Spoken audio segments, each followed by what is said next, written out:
EBI 5 is the deepest, darkest bracket in EBI history. We got 16 of the best black belts we can find, including Eddie Cummings, the leg lock destroyer. Dark arts, foot locks. Counts, he's done. Wow. Quick work by Eddie Cummings. Javi Vasquez at 55 with a training camp. I'd like to do one, but I'd like to have a chance to actually be able to train for it and be in my weight class. Javi Vasquez did EBI 3 on same-day notice, and he's at 170 pounds. Somebody had pulled out of EBI 3, and now they were kind of scrambling to get somebody last minute, and I'm like, I'll do it. Not that big of a jump. I mean, even if it was 185, I would have done it because I just don't care necessarily how big most guys are. So basically went home, got my gear, and then just went to LA. I mean, literally like 2 hours. I hadn't even rolled in 2 weeks. I was busy doing stuff for the academy, building out the academy and doing stuff. So I literally hadn't sparred in like 2 weeks. Javi Vasquez stepping up on short notice. Javi Vasquez, a UFC veteran. Javi is really comfortable in all aspects of jiu-jitsu. Javi's knees are shredded. The return of Nathan Orchard. Fighting out of 10th Planet Portland, Nathan Orchard.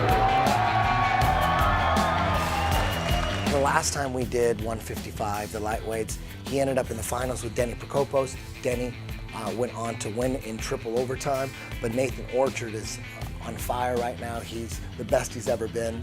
His leg lock game is at an all-time high. I have more experience than I ever have. This is my 4th EBI, so I know what it's all about. You know, I'm a lot more seasoned now, and I just feel like it's my time.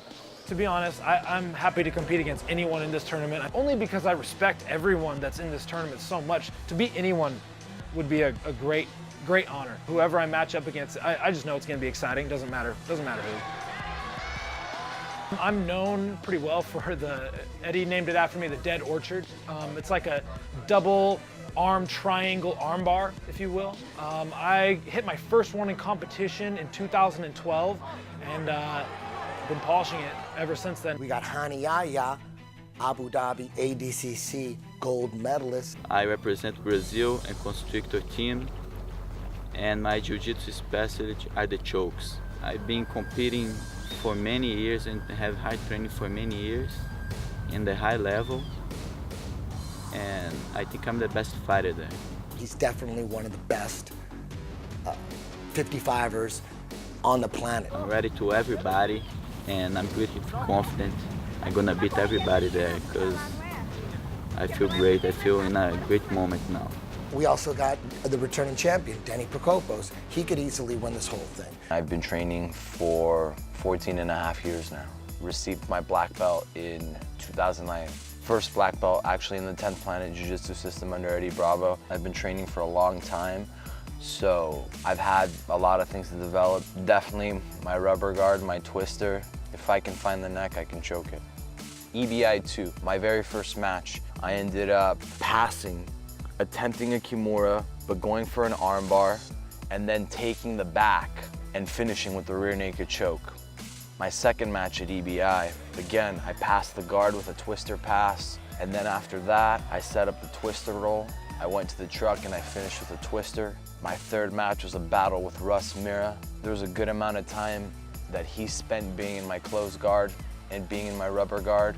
Towards the end, he passes. I recover, and then we went into overtime. He starts off first in the spider web position with a deep hook, and then I managed to escape. My first opportunity at his back, I took his back and I choked him with the rear naked. In the finals, I faced teammate and friend Nathan Orchard. We had a really tough match. He threw a lot of great leg locks at me, and he got me in a dead orchard at one time. I was fortunate enough to be able to escape, and then we kept going. We went to double overtime, and when we went to double overtime, both of us took the back, and I was able to escape the quickest. The most important thing to me is to be the champion. I want to finish everybody. We got Rafael Domingos, who's a Damian Maia prodigy. EBI give you more opportunity to think about what you want, you know, like for a finish for how you want to win the fight. Strategy, so everything very important, for EBI. Feel the fight, then you know what they give. Because I know sometimes it's nice to have a strategy, but it's so hard to believe what you want, so it's better you wait somebody give it to you, then you can do whatever you want. I feel every day I have evolution. He was in EBI 2, reffing his first match. I didn't know too much about Rafael Domingos. I thought to myself, I was looking down at him going, man, this guy could win the whole thing. I could just see some serious jiu-jitsu right there. I think I fight really well. I fight really good. The guys play in the game, so it's very hard. So you have to be smart, I think I fight really well, and EBI like everyone like a lot, and now they give you another opportunity just because they know. I be ready. He ended up winning his first match and losing to Barrett Yoshida in overtime. The whole fight, I fight really well. I feel great. But then after the time is over, we start the positions. Then I start his back. I almost take the neck choke, but didn't work so much. Then I lose. Then his turn, then he make me tap. Now I try to finish everyone before. This is like animals. Everybody born already how to fight. Also, another favorite, we got Ruben Alvarez, who's a leg lock assassin. Kim Terra, who can also take this whole thing. He's the brother of Caio Terra, who's a 10-time world champion. And Kim Terra's right there training with his brother, his whole life. And he could easily take this whole thing, We got guys that, on paper, aren't the favorites. We got guys like Chito Vieira, Dan Covell, who's a black belt from Marcelo Garcia. We got Georgie Karakanyan, who's a black belt from Millennia, who very, very strong. Jonathan Ortega from Chile, he's in the UFC. We got Lachlan Giles, who's from Australia. He's a new Australian star rising. I got my black belt 3 years ago from John Simon.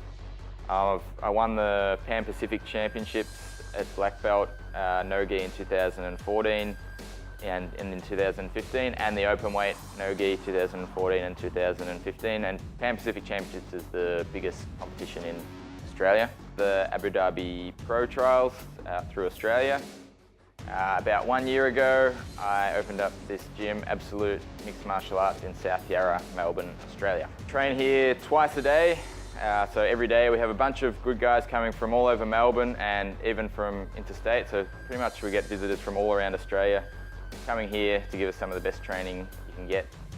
Lucas Brown from Paragon, who comes from the same school that Jeff Glover, Bill Cooper, Tyrone Glover, a lot of talent coming from Paragon and Frangina.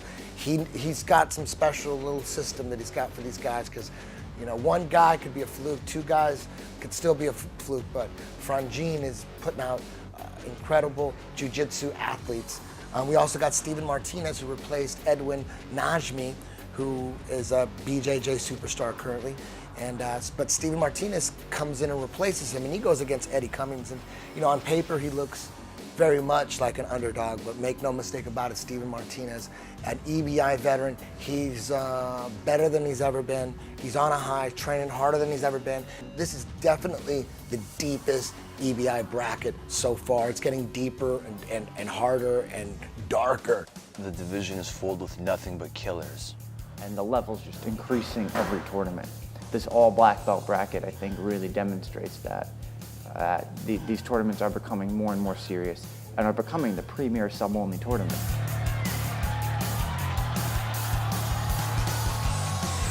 I think EBI is really, really good at finding guys who maybe aren't as well known, but are certainly very, very competent submission grapplers. 16 black belts fighting for 20 Gs. It's insane. I mean, it's the highest level competition I've had the chance to be a part of. Even ADCC sometimes has some brown belts, even purple belts in there. So to be in a tournament with all black belts, I mean, geez, that's the kind of tournament you want to win. That's the kind of tournament I want to be a part of. Jiu-jitsu is like animals, like a lion, like many animals. It shows that it's a high-level competition. You know, at the end of things, the belt doesn't mean anything. What means something is the fighter.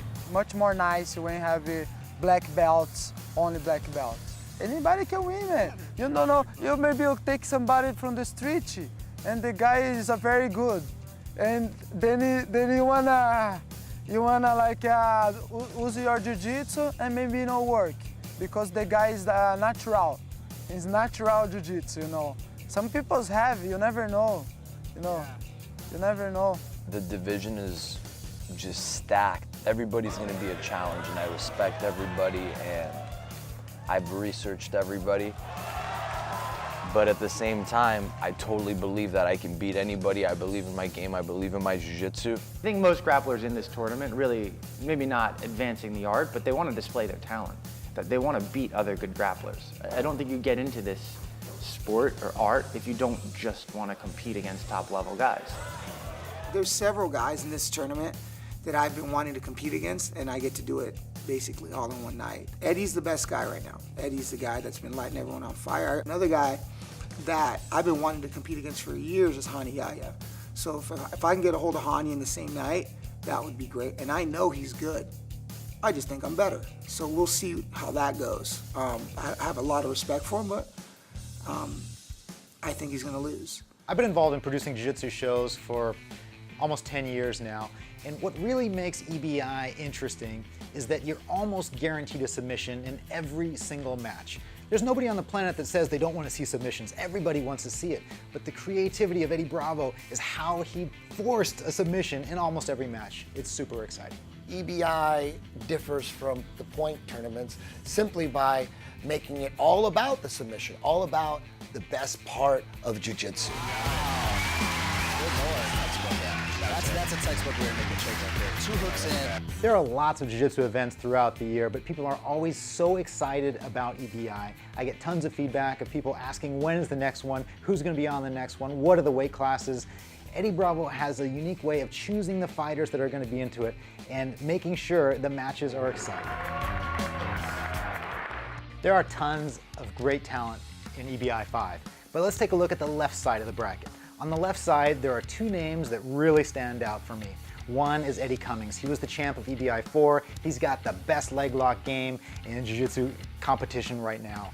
Who can stop his heel hooks? And can anybody stop him from pulling them into his game? Eddie is so good at forcing guys to defend his heel hooks, and I haven't seen anybody defend it really well yet. Now, also on the left side of the bracket is Rani Yahya. Rani is he's an amazing ADCC legend. He lost to Leo Vieira and came back the following ADCC event to get his revenge and choke out Leo. Probably one of the most experienced grapplers in EBI 5, and I see him as a shoe-in for the left side of the bracket in the semifinals, probably against Eddie Cummings. Very excited to compete against him if I get the opportunity. I'm ready to everybody, and I'm pretty confident I'm gonna beat everybody there because I feel great. I feel in a great moment now. I don't think Ronnie can stay safe, but I'm not saying Ronnie's gonna get submitted, but I don't see Eddie Cummings losing this match. It'll probably go to overtime, and then I'm gonna give it to Rani Yahya in overtime. Hani Yahya is a mini Marcelo Garcia. No exaggeration. He's got the squeeze of Marcelo Garcia. If he ends up on your back, it's going to be very, very, very hard to shake him off. You know, Hani Yahya in overtime he, in my opinion, will probably have the strongest overtime record out of all the competitors. We've seen a lot more of Hani's game. If we look back in ADCC history, we've seen he has a very well-rounded jiu-jitsu game. Eddie Cummings, in competition, we see him mainly sticking to his leg locks. So I think, given defense, Ronnie has the edge in overtime. Also on the left side of the bracket, we have Javi Vasquez, another EBI veteran, a well-known MMA guy, jiu-jitsu guy, black belt under Rodrigo Medeiros. There's no pressure here on me. I don't think too many people expect me to win it. People who know me expect me to do very well, and I expect myself to do very well, but pressure's not on me. Pressure's on Eddie. He's the one that won the 145 division, and he's the one everyone's looking at. Hani's the one everyone's looking at. So I'm just kind of in the shadows, and I'm perfectly okay with that. I'm fine with that. The people who know, and the people that don't will. Tons of great talent on the right side of the bracket as well. If I had to say who I expect to see in the semifinals, I have the reigning champion, Denny Prokopos. Everybody's going to be a challenge, and I respect everybody, and I've researched everybody. But at the same time, I totally believe that I can beat anybody. Come December 13th, I see the belt being strapped around my waist and my hands going up and me throwing up the 10 like that. This has always been my dream. I remember being a kid, being in my room, visualizing myself like competing at big events, and that I visualized like 12, 10 years ago, whatever, that jiu-jitsu would be in a stage like the Orpheum, and I saw myself being that champion. This represents me living my dream, me continuing it and me taking it to the next level. What's even more special is that it's EBI. I love Eddie. I'm Eddie's first black belt.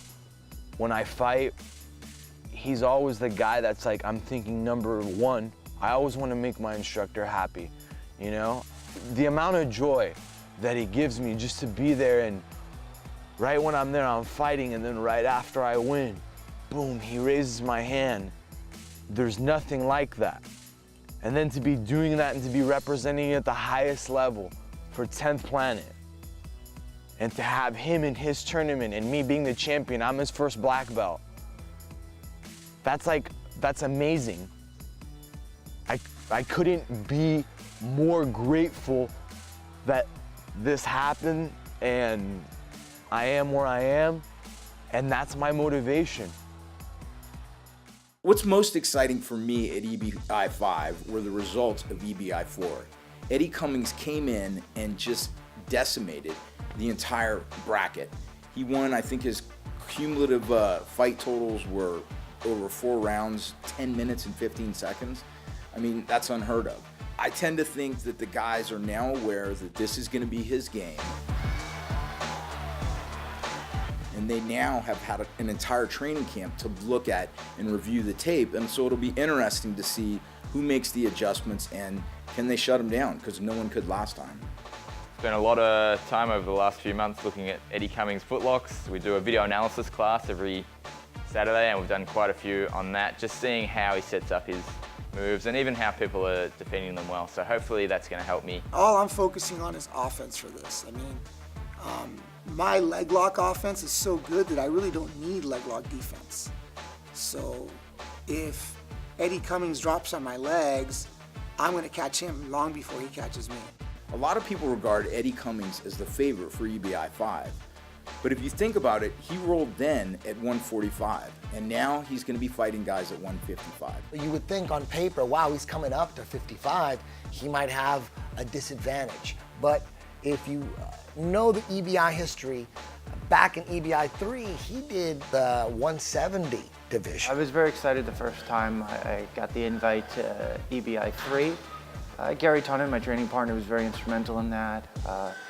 I know I wasn't well known there, and I really appreciate Eddie Bravo and the organizers. They took a chance on me, but I think it was, a good decision on their part. He lost to Gary Tonnen, who eventually won the whole thing, but he did tap 2 people out at 170. And that one person was Enrico Coco, who's considered one of the best leg lockers on the planet. That's 2 weight divisions above the weight division that he won. So we got 155 right in the middle. So I really don't see 155 being hard for Eddie Cummings, and I don't think anybody's gonna be swayed to not pick him as one of the top favorites or the favorite. There it is. There it was. You gotta be on constant high alert, red alert. You gotta watch your feet. You gotta really watch your feet when you're going with Eddie Cummings. And you got Nathan Orchard, who competed at 170 and 155, and he had the most success at 155. Nathan Orchard was a little small at 170. Nathan Orchard, I think, is the dark horse here. What I like about his jiu-jitsu is he's super creative, and you have to consider he's done the first 3 EBIs. 155 is definitely where my best, that's my fighting weight, really. You know, I walk around about 170, so to compete at 170, I'm a bit small. That's what EBI 3 was. And I was going against guys cutting down from 195, you know, and I'm a small 170 at that. So to be back at 155 really gives me a lot of confidence in size, length. I'm going to be bigger. Instead of me being the smaller guy, I should be one of the bigger guys. I don't think you can look past this guy. Very creative, and at 155, he's going to be a force. He's big, he's long and lanky. He's got an incredible rubber guard. He dead orchard Barrett Yoshida back at EBI 2 at 55.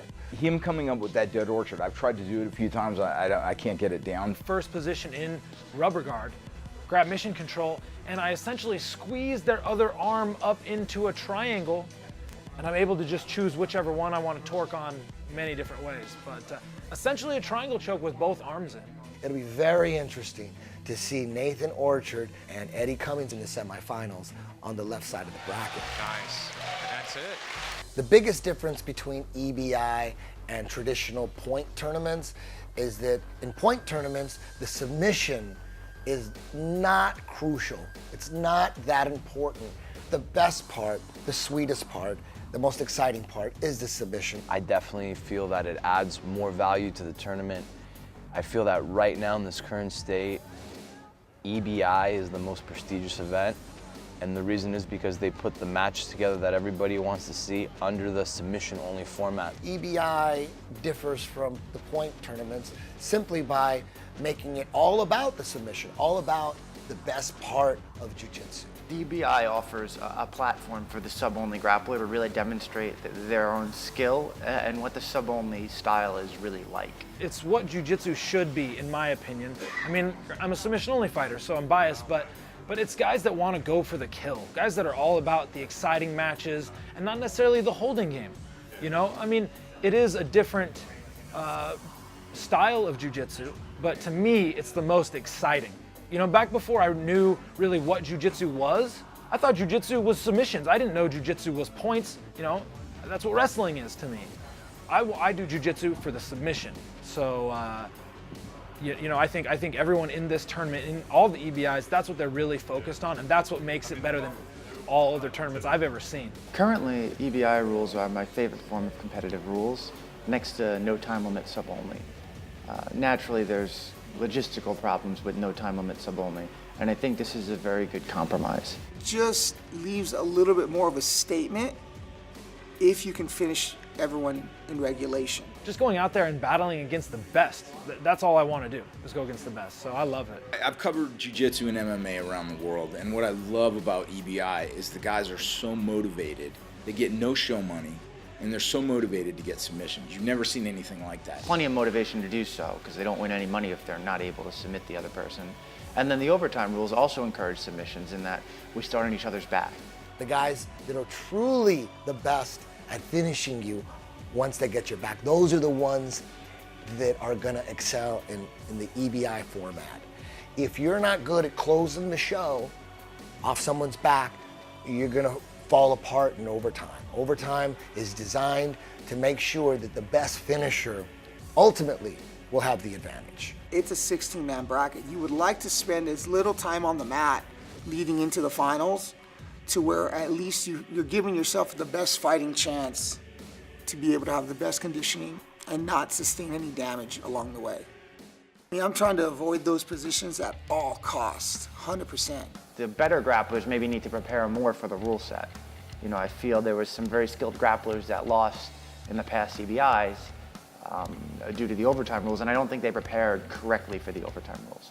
I know exactly what the strategy had to be. After doing the first one, I knew exactly where I was strong. I knew what, because I had done it before, I knew exactly how I had to train to condition my arms to be able to attack the back and defend the back without my arms catching on fire. I had 3 months to figure out how to make myself comfortable in the scenarios that the tournament requires. Well, I'd say with the overtime rules, you know, starting in either back or spider web, you know, for the most part, it's just mastering your defense and escapes. So, you know, definitely spending a lot of time on defending the back, also attacking the back, defending spiderweb, attacking spiderweb. So, I mean, it puts more emphasis on those positions. I love the format. I feel that submission only is the best format for my game.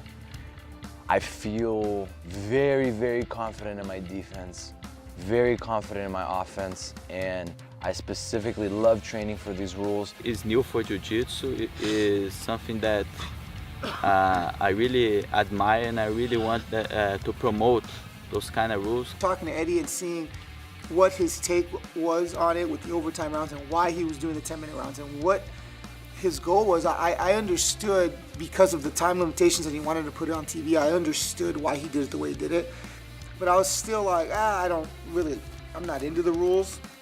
And then when I did it, it was a lot of fun. The format was a lot of fun, and it determines a winner in a very fun way. Because I feel that it's more effective for Jiu-Jitsu. Is beneficial, looks for submission, a more aggressive way. So I think it's something that I really like, We're doing things a little different. No show money, no money for second place or third place. It's like a game show. We take all the money that we could afford and we give it to the one guy who wins it all. Got a lot of guys who aren't, who are coming in, have never made, even a tenth of that for a tournament. And so there's just a lot of motivation.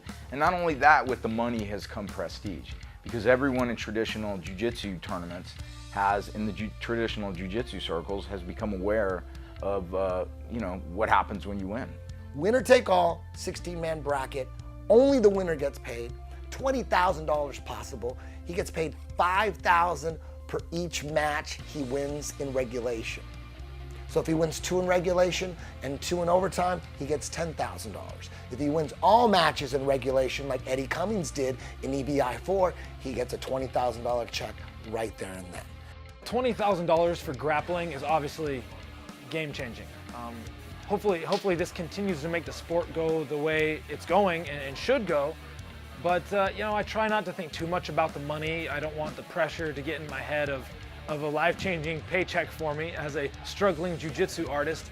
But of course it's motivation to train hard, but more than anything, I just love how it's helping the sport grow and hopefully become a little more mainstream. At 155, this is the most amount of money any lightweight's ever made, $20,000. There's never been a 55-pound tournament where they've had an opportunity to make $20K in one night. They can make money with jiu-jitsu. We just have to focus more on making it entertaining. So here's exactly how I see this. 20 G's is great. I like 20 G's, but I'm more interested in being the champion. That being said, I want to finish everybody, and I want to win 20 G's. But the most important thing to me is to be the champion. It's not about money. I don't do this for money. Yeah, I know everyone always says the money doesn't matter. But the money doesn't matter. I don't really spend money on anything. It's more about the opportunity to compete against really talented grapplers on this kind of stage. 16-man super tournament with a lot of money for the winner take all. You get to see the matches unfold and you get to fall for the fighters and root for them and get to know them because you just saw them compete and you see it all unfold.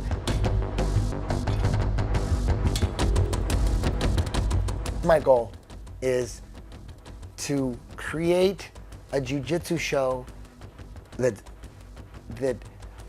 creates just as much excitement and entertainment value as a good MMA show. Just gonna keep raising the grand prize money until we get to $1 million.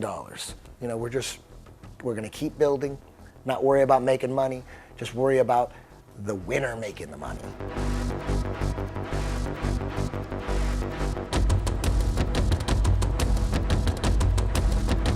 EBI 5 features 16 of the best black belt lightweights in the world. Don't miss the live event on budovideos.com/EBI5.